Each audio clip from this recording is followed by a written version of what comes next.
मैं झुकेगा नहीं सब, झुकूंगा नहीं, झुकूंगा नहीं, झुकूंगा नहीं। 2025 अभी ख़त्म होने में बस 2 ही महीने बच गए हैं और 2025 में बहुत सारे मूवीज़ हमने देख लिए हैं। 2025 में बहुत सारे अच्छे मूवीज़ भी आए हैं और बहुत ही घटिया मूवीज़ भी आए हैं और इस बीच में फंसा हुआ है पुष्पा 2, क्योंकि पुष्पा 2 के बॉक्स ऑफिस कलेक्शन है 1740 करोड़ रुपए और मुझे नहीं लगता 2025 में कोई भी मूवी इस रिकॉर्ड को ब्रेक कर पाएगी। पुष्पा 2 जो कि पुष्पा 1 का सीक्वल है, जिसमें अल्लू अर्जुन ने लीड कैरेक्टर प्ले किया है और इस दफ़ा सिर्फ एंटरटेनमेंट नहीं बल्कि कंट्रोवर्सीज भी साथ लेके आई है पुष्पा 2। तो पुष्पा 2 एक मसाला एंटरटेनर है या फिर एक ऐसी फिल्म है जो सोसाइटी में टॉक्सिक मैस्कुलिनिटी, क्रिमिनल ग्लोरिफिकेशन को बढ़ावा देती है, जो कि फेमिनिस्ट दिखने की कोशिश तो करती है लेकिन है नहीं। और अगर पुष्पा 2 में दिखाई गई चीज़ें बॉलीवुड की किसी फिल्मों में दिखाए जाते तो लोग उसको घसीट के बॉयकॉट कर देते। कि क्या सच में पुष्पा 2 एक अच्छी मूवी है?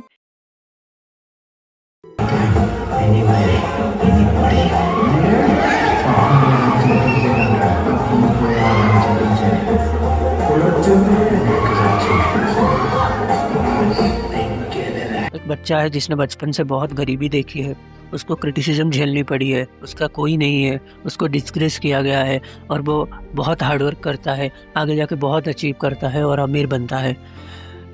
थोड़ी रिलेटेबल स्टोरी नहीं है? नहीं, मैं यहाँ पे खूनी वैम्पायर, स्मगलर, एक नंबर का सड़क छाप क्रिमिनल या कोई लड़की छेड़ की बात नहीं कर रहा हूँ। मैं बात कर रहा हूँ कुछ ऐसे मूवीज़ है जैसे कि Slumdog millionaire, MS Dhoni the untold story, 3 idiots, 83, भाग मिल्खा भाग, जर्सी, सुराराई पोटरू, सरपट्टा परम्बराई। जो मेरा फेवरेट मूवी था वो था द परस्यूट ऑफ हैप्पीनेस। लेकिन हमारे इंडिया में आजकल ऐसे मूवीज भी बन रहे हैं जिसमें एक स्मगलर को, एक क्रिमिनल को, एक हार्डकोर क्रिमिनल को हीरो की तरह दिखाया गया है।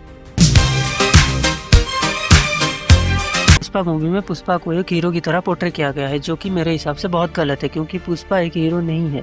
पुष्पा हीरो इसीलिए नहीं है क्योंकि वो एक स्मगलर है जो कि इंडियन प्रॉपर्टी को स्मगल करता है, लॉ एंड ऑर्डर को फॉलो नहीं करता, एक क्रिमिनल है, हार्डकोर क्रिमिनल है वो, और जो कि बहुत सारे क्राइम्स कर चुका है।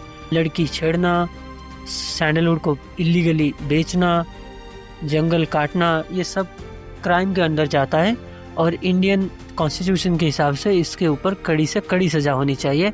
लेकिन पुष्पा को एक हीरो की तरह पोर्ट्रे किया गया है कि बॉलीवुड मूवीज़ में अगर कुछ ऐसा हो जाए तो फिर लोग उसको सीरियस ले लेते हैं और लोग उसके खिलाफ प्रोटेस्ट करना स्टार्ट कर देते हैं। जो भी लोग कह रहे हैं कि पुष्पा जस्ट एक मूवी है, उनको मैं बता दूं बॉलीवुड भी मूवीज़ ही बनाता है, कुछ और नहीं बनाता।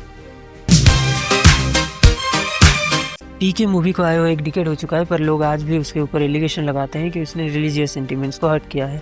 पर लोग ये समझ नहीं पाते कि मूवी के वेरी फर्स्ट सीन में हमें ये दिखाया गया है कि पीके एक एलियन है जो कि बाहर के यूनिवर्स से आया है, उसको कुछ अता पता नहीं है क्या होता है रिलीजन, क्या होता है धर्म।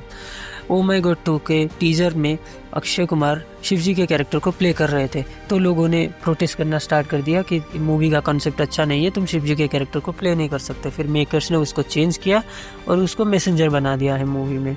पुष्पा 2 मूवी में एक डायलॉग है जिसमें ये कहा गया है कि पुष्पा का फैसला मंदिर के प्रसाद जैसा होता है, हर किसी को नहीं मिलता। इसका मतलब ये हुआ पुष्पा जो कि एक क्रिमिनल है, जो कि एक स्मगलर है, उसका जो फैसला है वो मंदिर के प्रसाद के बराबर है।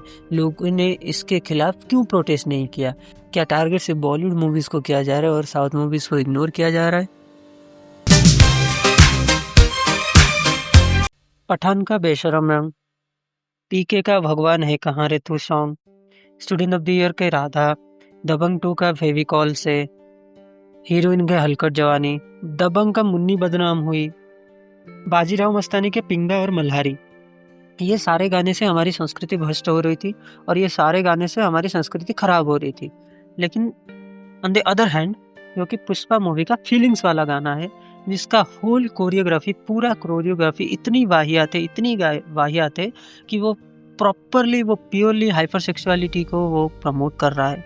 पूरा कोरियोग्राफी उसका हाइपर सेक्सुअल है, वो तो फैमिली ऑडियंस को बहुत अच्छी लगेगी, फैमिली ऑडियंस के लिए मूवी बनाई थी ना, वो फैमिली ऑडियंस तो देखने जाएगी वो मूवी, और फैमिली ऑडियंस तो बिल्कुल उनको तो शर्म ही नहीं आएगी ना वो मूवी देखते हुए, वो गाना देखते हुए। ठीक है, मूवी में एक सीन है जिसमें सारे सामान बिखरे हुए हैं, रश्मिका मंदाना लेटी हुई है और अल्लू अर्जुन भी लेटे हुए हैं।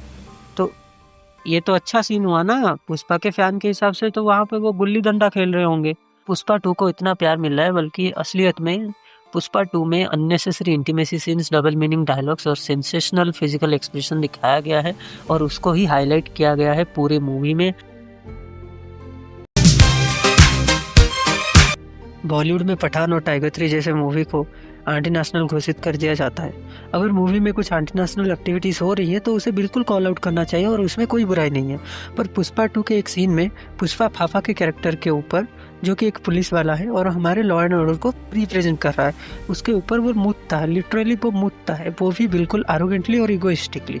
हमारे रीजनल फॉरेस्ट डिपार्टमेंट और पुलिस डिपार्टमेंट, जो कि सैंडलवुड स्मगलिंग को रोकने की कोशिश कर रही है, उनको बेवकूफ़ बनाता है और स्मगल करता है। 5,000 करोड़ रुपए की स्मगलिंग डील को एक्सेप्ट करता है और 5,000 करोड़ की अनट्रेसेबल इंडियन करेंसी को इलीगली इंडिया लेके आता है। एक सीन में smuggler criminal Pushparaj police station जाता है और कैश देके सारे पुलिस वालों को रिटायर कर देता है। क्या ये सब एंटी नेशनल नहीं है? अगर लॉजिकली देखें तो पुष्पा इंडियन गवर्नमेंट के साथ स्कैम कर रहा है, जो कि सारे इलीगल एक्टिविटीज़ कर रहा है। ये सब देख के कोई क्यों कुछ नहीं बोल रहा? अगर ये सब बॉलीवुड में दिखाया जाता तो बॉलीवुड के आखिरी दिन गिनाने वाला गुटका छाप गैंग आके इस फिल्म को बॉयकॉट कर देता। पुष्पा 2 में एंटी नेशनल ग्लोरिफिकेशन को देखने के बाद भी कुछ चूतिए ऐसे हैं जो बोलते हैं कि ये तो पुष्पा का स्वाग है, वो तो ट्रेडिशनली बहुत रूटेड है। इसका मतलब क्या हुआ? इसका मतलब अगर कोई क्रिमिनल ट्रेडिशनल है, पूजा पाठ करता है, तो उसके क्राइम नहीं है, उसका क्राइम तो माफ है। अगर साउथ का हीरो क्राइम करता है और ट्रेडिशनल है तो वो एंटरटेनिंग है, लेकिन बॉलीवुड में दिखाया जाए तो धर्म भ्रष्ट हो जाता है। अगर टाइगर 3 और पठान जैसे फिल्में एंटी नेशनल है तो पुष्पा 2 भी कोई देशभक्ति वाला मूवी नहीं है, उसके भी सारे एक्टिविटीज एंटी नेशनल ही है। पुष्पा मूवी में जो पुष्पा को लड़की छेड़ और लौंडियाबाज दिखाया गया है, उसके चलते मूवी को बहुत सारे बैकलैश मिले और इस वजह से मेकर्स ने सोचा कि हम ये पार्ट ऑफ ऑडियंस को अपसेट नहीं कर सकते, ये पार्ट ऑफ ऑडियंस से हमारी कमाई नहीं होगी, तो पुष्पा 2 में पुष्पा को ज़बरदस्ती का फेमिनिस्ट दिखाया गया, जो कि पुष्पा है नहीं। पुष्पा एक नंबर का लड़की छेड़ है, क्योंकि पुष्पा मूवी में हमें क्लियरली दिखाया गया है कि एक सीन में जब पुष्पा का दोस्त बोलता है कि रश्मिका मंदाना के कैरेक्टर ने 1,000 रुपये लिए हैं उसको देखने के लिए, तो पुष्पा बोलता है कि 5,000 रुपये में तो पप्पी भी देगी, 1,000 रुपये में अगर देख सकती है तो 5,000 रुपये में पप्पी क्यों नहीं देगी। और एक सीन में ये दिखाया गया है कि रश्मिका मंदाना के कैरेक्टर और पुष्पा एक जगह पे बैठे हुए हैं और रश्मिका मंदाना के बॉडी में पुष्पा का हाथ है, तो पुष्पा को रश्मिका मंदाना ये बोलती है तुझे ये करने से पहले कंसेंट लेना चाहिए था, या फिर तुझे ये करने से पहले परमिशन लेनी चाहिए थी। और पुष्पा 2 में जो पुष्पा को फेमिनिस्ट दिखाया गया है, पुष्पा 2 में पुष्पा अपने बीवी के सामने एक लड़की के साथ ग्राइंड करता है और डांस करता है। कहाँ थे वो लोग? कहाँ थे वो लोग जो बोल रहे थे कि पुष्पा मूवी में तो ऐसा कुछ भी नहीं है, लोग ये सब तो नेग्लेक्ट कर दिए हैं। पुष्पा 2 मूवी में कहीं पे भी स्टार्ट हो जाते हैं, कहीं पे भी ये लोगों का फीलिंग्स अंदर से जाग जाता है। और पुष्पा 2 मूवी में श्रीलीला वाले गाने में ये साफ पता चलता है कि पुष्पा कोई फेमिनिस्ट नहीं है, पुष्पा एक नंबर का लड़की छेड़ है। मूवी चाहे बॉलीवुड की हो या मूवी चाहे साउथ की हो, अगर मूवी ख़राब है तो हमें उसको ख़राब बोलना चाहिए, अगर मूवी अच्छा है तो हमें उसका तारीफ़ करना चाहिए और सपोर्ट करना चाहिए। बॉलीवुड में भी मूवीज़ बहुत ख़राब बनते हैं और साउथ में भी मूवीज़ बहुत ख़राब बनते हैं, सेम वे बॉलीवुड में भी बहुत अच्छे मूवीज़ बने हैं और बनते रहेंगे, और मैं चाहता हूँ कि बने। और साउथ मूवीज़ में भी बहुत सारे ऐसे मूवीज़ हैं जो इंस्पायर करती है, जो कि बहुत अच्छे हैं, उसका कॉन्सेप्ट बहुत अच्छा है और आगे ऐसे मूवी बनते रहे। तो बॉलीवुड मूवी हो या साउथ मूवी हो, हमें उसको इक्वली ट्रीट करना चाहिए, इक्वली ट्रोल करना चाहिए। लेकिन ज़्यादातर लोग जो हमारे इंडियन लोग हैं वो ज़्यादातर बॉलीवुड के नाम से ही प्रॉवोक हो जाते हैं। बॉलीवुड में कुछ भी ऐसे दिखा दिया जाता है तो उनको लगता है हमारा संस्कृति नष्ट हो रहा है, हमारा धर्म भ्रष्ट हो रहा है, ये धर्म को अच्छे से नहीं दिखाते, ये रिलीजियस सेंटिमेंट्स को हट कर रहा है। लेकिन साउथ मूवीज़ में भी ये होता है और लोग नज़रअंदाज कर देते हैं, जो बहुत ही गलत बात है। ये साउथ मूवीज़ में साउथ के लोगों को अच्छे से पता है कि बहुत सारे मूवीज़ में कितने गंदे सीन्स दिखाए जाते हैं और कितने गंदे तरीके से एक्ट्रेस को पोर्ट्रे किया जाता है, एक आई कैंडी की तरह उनको रखा जाता है। और ये चाहे बॉलीवुड में हो या चाहे साउथ में हो, ये चीज़ गलत है। एक एक्ट्रेस को आई कैंडी की तरह मूवी में रखना बहुत ही गलत बात है। और मूवीज़ के बारे में जिसने कि मैंने बताया पुष्पा और पुष्पा 2 में जिसने क्राइम को एकदम ग्लोरीफाई किया जाता है, अगर क्राइम का ग्लोरीफिकेशन किसी भी मूवी में हो रहा है तो ये बहुत गलत बात है, चाहे वो किसी भी इंडस्ट्री का मूवी क्यों ना हो। पुष्पा 2 में और पुष्पा मूवी में जैसे किया गया, अगर उसका लीड कैरेक्टर बॉलीवुड से होता या फिर मूवी बॉलीवुड का होता तो लोग उसको बॉयकॉट कर देते या फिर लोग उसको इतना हेट देते कि वो मूवी फ्लॉप ही हो जाती और लोग उसको देखने नहीं जाते और ट्रोल करते रहते और उनको अभी अपोलॉजी लेटर लिखना पड़ रहा होता। लेकिन ये साउथ मूवी में हुआ है, इसीलिए लोग उसको नज़रअंदाज कर दिए हैं और सेलिब्रेट करके उस मूवी को 1700 करोड़ रुपए तक खींच के ले गए हैं। और आगे ऐसी मूवीज़ और बनती रहेंगी जब तक लोग उसको सेलिब्रेट करते रहेंगे और लोग ना समझ रहेंगे तब तक।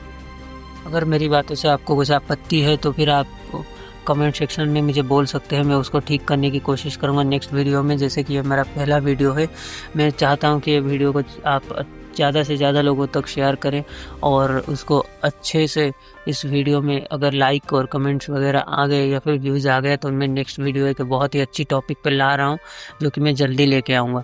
और तब तक बाय बाय।